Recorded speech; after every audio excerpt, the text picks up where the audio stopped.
ઉના ગીર ગઢડા તાલુકાના મત વિસ્તારના લોકપ્રિય ધારાસભ્ય કાળુભાઈ રાઠોડના વરદ હસ્તે ગીર ગઢડા તાલુકાના જૂના ઉગલા ગામે ₹12,50,000ના ખર્ચે તૈયાર થનાર સીસી રોડનું ખાતમુહૂર્ત કરવામાં આવ્યું.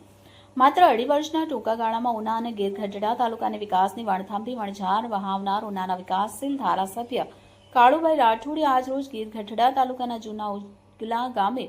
રામજીભાઈ ભગવાનભાઈ ગોહિલના ઘર પાસેથી પ્લોટ વિસ્તારના ચોક સુધી ₹12,50,000ના ખર્ચે તૈયાર થનાર સીસી રોડનું ખાતમુહૂર્ત ઉનાના માનનીય ધારાસભ્ય કાળુભાઈ રાઠોડના વરદ હસ્તે કરવામાં આવ્યું. આ ખાતમુહૂર્ત પ્રસંગે જિલ્લા પંચાયત કારોબારી સમિતિના ચેરમેન ડાયાભાઈ જાલોંધરા, જિલ્લા ભાજપ ઉપપ્રમુખ અને જિલ્લા પંચાયત શિક્ષણ સમિતિના ચેરમેન પ્રતિનિધિ પ્રકાશભાઈ ટાંક, જિલ્લા પંચાયતના સદસ્યના પ્રતિનિધિ દકુભાઈ તોમડિયા, તાલુકા પંચાયત પ્રમુખ પ્રતિનિધિ પ્રવીણભાઈ સાખટ, તાલુકા પંચાયતના ઉપપ્રમુખના પ્રતિનિધિ ભીખાભાઈ કિડેચા, તાલુકા ભાજપ મહામંત્રી કેસી રાજપૂત, સરપંચના પ્રતિનિધિ દિવ્યકાંતભાઈ ડાંગોદરા તેમજ આગેવાન અને ગ્રામજનો ઉપસ્થિત રહ્યા હતા. Reporter Jaybhai Bagiya, A to Z news, Surat.